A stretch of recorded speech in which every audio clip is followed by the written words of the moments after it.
teman saya dari kecil, sangat dekat. Ya kawan jalan, kawan main. Udah seperti saudara lah ya? Ya. Udah seperti semua-semuanya? Jangankan mulai bilang begitu, malah satu sel penjara pun kami pernah. Di Polsek Edan Sunggal. Yang kasus apa itu? Waktu itu Dayat mau menjual laserdisc sama Magar, orang Tasbih. Saya yang ke dalam menjualkan, dia sama adik saya nunggu di mobil. Terus ada satu anak Tasbih yang seperti preman begitu, meraslah boleh dibilang untuk minta uang. Nah, kami dalam posisi waktu itu sudah banyak mengkonsumsi pil Rohypnol sama Dayat. Memang kami setiap hari berganja, minum tiap malam di utama Gang Tengkuyunan, kadang di rumah saya, baru pindah jalan ke diskotik. Begitu saya kerja kami setiap hari. Jadi waktu kejadian di Tasbih itu saya dengar dari dalam ada ribut-ribut. Saya keluar, adik saya cerita bahwa mereka dimintain duit gitulah sama itu namanya Didik Kemar atau siapa saya lupa. Minta ke Dayat dan adik saya Iwan. Saya emosi, saya pukuli, saya antuk kepala ke bumper CG saya punya Dayat. Habis itu kami ditangkap dan dibawa ke Mes Medan Jaya. Di situ kami dipukuli sama security Tasbih atau Medan Jaya, saya nggak tahu. Kami dibawa ke Mes Medan Jaya Tasbih. Habis itu kami dibawa ke Polsek Medan Sunggal. Nah, sampai menjelang subuh datanglah entah adik atau abangnya Yopi Batubara menjemput Dayat dan adik saya ditinggal di polsek itu sampai beberapa hari. Itu dalam kasus narkoba? Tidak, tapi kami waktu kejadian memang dalam kondisi fly lah, habis mengkonsumsi Rohypnol. Ya, kekurangan uang untuk jalan.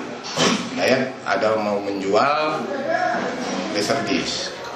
Nah, berarti kalian pemakai, Anda dan Dayat sama-sama pemakai narkoba juga?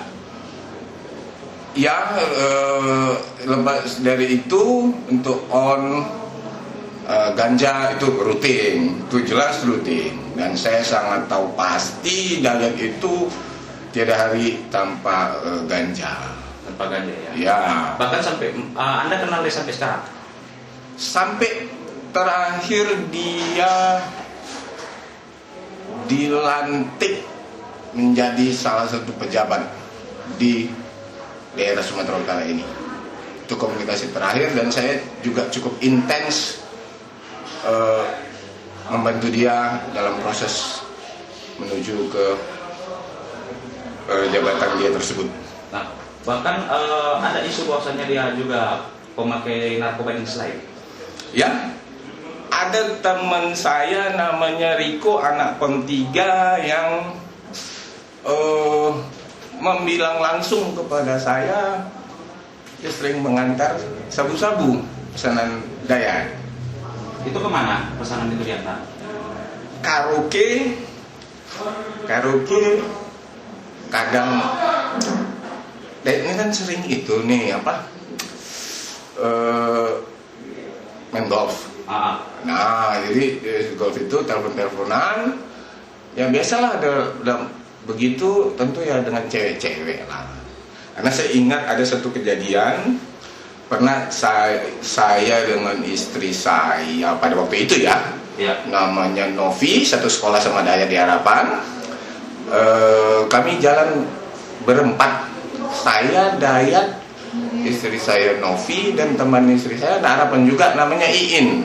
Nama lengkapnya Asrindu Siregar.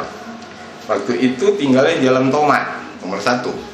Nah, kira-kira Anda dengan dia itu udah berapa kali ditangkap sebenarnya?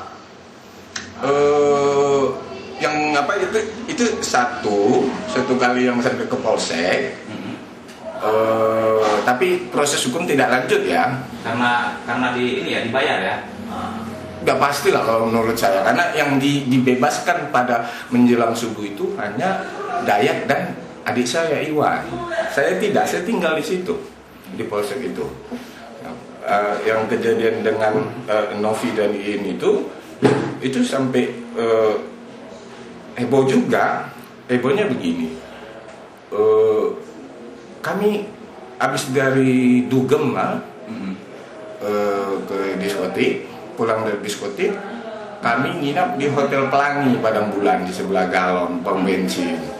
Nah, pagi-paginya karena saya ingat anak kami, saya suruh istri saya Novi untuk mengajak Iin dan Dayat untuk pulang. Nah, kalau saya potong dulu. Kalau untuk pakai sabu-sabu dia intensnya kayak mana? Rutin? Iya, memang sangat. Pada yang saya tahu pasti juga dari cerita kawan-kawan terdekat, ya cukup rutin juga. Tapi belakangan saya memang tidak tahu pasti. Tapi yang jelas seperti kayak boleh dibilang sekarang sangat dekat sama dia, apakah ajudannya atau apanya, itu teman sekolah kami juga, namanya Wira Adenan. Itu pemakai rutin dan saya tahu, sangat tahu. Enggak, pemasoknya sampai sekarang itu gitu. Pemasoknya pada waktu itu Riko namanya, ya, ada pon 3 dekat Stadion Telaga. Jadi kalau dia sebenarnya berapa kali sih sebenarnya tertangkap masalah kasus? Yang saya tahu, yang bersama dengan saya yang telak sekali itu yang di Medan Sunggal. Terus ada beberapa kali dengan teman-teman kami juga, Ucok Koya atau nama Hengki, sebagai dinas PU apakah tingkat 1, tingkat 1, tingkat 2, saya rasa tingkat 1, dengan Indra Maci mungkin itu ada beberapa kali, tetapi dengan pengaruh keluarga itu kasus tidak pernah berlanjut. Oh ya, berarti lepas dari kasus hukum ya? Ya, dibayar ya? Pastilah, kalau tidak dibayar tidak akan mungkin. Nah, kemudian itu ada indikasi dia pernah memperkosa ya? Nah, itu saya bilang tadi, yang kasus dengan Astrindu tadi. Nah, jadi setelah yang saya suruh istri saya untuk mengajak mereka pulang, lepas dari situ tiba-tiba pada waktu itu saya dipanggil oleh abang-abangan kami lah di Medan ini, seperti Iwan Lintang dan beberapa tokoh-tokoh pemuda lah yang di dunia otomotif, karena kami berkecimpung di dunia otomotif, ke rumah sakit Herna. Pas saya dibawa ke situ sudah di lantai 2 rumah sakit Herna, dan posisi katanya Iin itu lagi di opname, katanya virginnya di rengut Dayak, versi cerita yang beredar pada waktu itu. Nah, sempat jadi heboh, keluarga Dayak juga datang, abang-abangnya, saya juga ada di situ.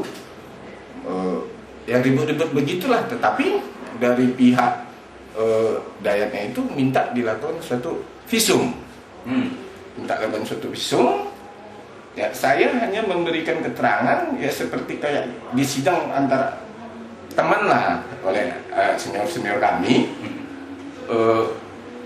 Ditanya, apa benar kalian ada nginep di hotel? Benar sih, Bu. Ya. Memang sebenarnya itu mereka satu kamar, saya dengan istri saya kamar lain. Dia dengan Herna maksudnya? Dia dengan Iin dengan atau Astrindu Siregar itu. Tapi kalau masalah Dayak dengan wanita-wanita ya begitu, saya rasa Rita pun tahu pasti, istrinya. Ya jelas, itu jelas. Cuma ya itu masalah internal keluarga mereka ya.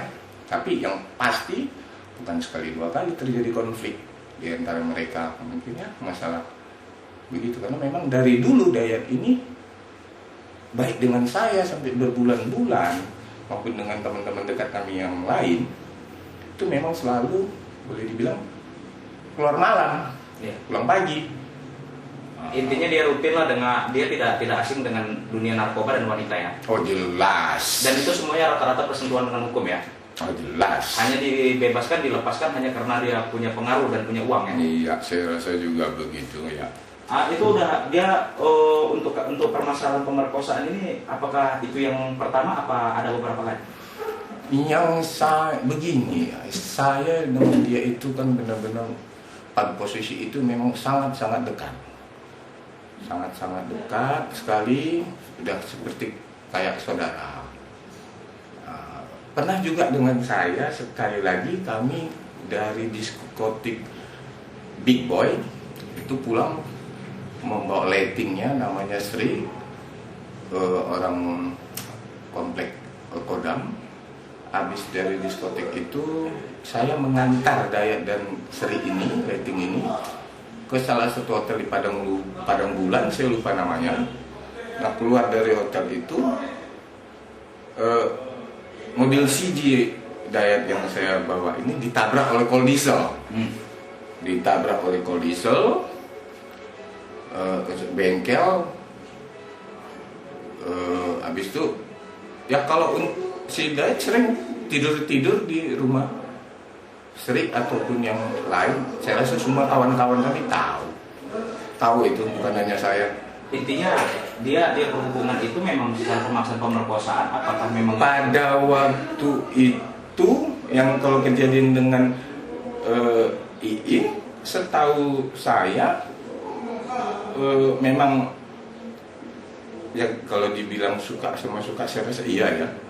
Cuma kalau dengan yang pemaksaan atau pemerkosaan dengan kawan-kawan lain itu saya tidak ikutin. Karena Dayat ini kan jujur orang ini paling susah ditebak ya. Dia janji itu tidak pernah ditepati? ya, Pembohong lah semuanya ya. iya begitu, dan terampau anggap sepele dengan segala sesuatu. Nah, dia melakukan itu semua setelah dia berkeluarga gitu. Dari lajang sampai setelah berkeluarga. Bahkan sampai sekarang ini. Saya waktu dari kawan-kawan cerita juga begitu, malah supirnya Uco itu pernah menjemput beberapa wanita-wanita malam dari Tobasa. Itu waktu ditanya sama security Tobasa, ini buat siapa? Buat Dayat. Karena Ini Uco supirnya setelah Supir. jadi pejabat. dari waktu mau, setahu saya dari waktu mau dia mencalonkan diri jadi pejabat. Nama lengkap Uco ini apa? Saya kurang tahu, tapi domisilinya Jalan Pom 3. Dayat sering main joker di situ karena kami melihat ini sambil begadang dulu main judi. Dayat paling hobi main judi, main kartu. Sampai saat ini lama. Kalau sampai setelah dia jadi pejabat ini saya tidak tahu. Tapi pernah lagi kami ditangkap di salah satu hotel Padang Bulan, lagi berjudi kami. Kapan itu? Ya setelah kuliah. Kami rame-rame naik mobil dia, naik Jeep Mercy dia. Kami buka kamar di Padang Bulan, kami main judi. Tiba-tiba kami digerebek polisi. Nah polisi pun bawa kami muter-muter. Semua duit diambilin ke segala macam, baru dilepas. Nah, kembali kepada masalah dia nyabu. Ini Uco ini sebagai kurir dia atau bagaimana? Ucok ini supir yang untuk itu yang bicara langsung dengan saya itu pemasukan namanya Riko. Biasanya dia pakai di mana? Kan di mana dia? Misalnya di KTV, di hotel. Itu kata Riko. Sabu-sabu. Sabu-sabu, kalau itu jelas sabu-sabu karena Riko memang bandar sabu-sabu. Beserta dengan perempuan ya? Oh jelas. Beganja aja, rohipnol aja, minum itu selalu harus ada wanita, karena kalau nggak ada wanita ada ini nggak mau. Itu intens dia lakukan. Ya. Selama kedekatan kami memang itu saja pekerjaan kami. Nah, kembali kepada cerita narkoba tadi, yang Anda ketahui selain itu apa saja mengenai Dayak, penggunaan narkoba maupun perempuan ataupun pemerkosaan dan lain-lain?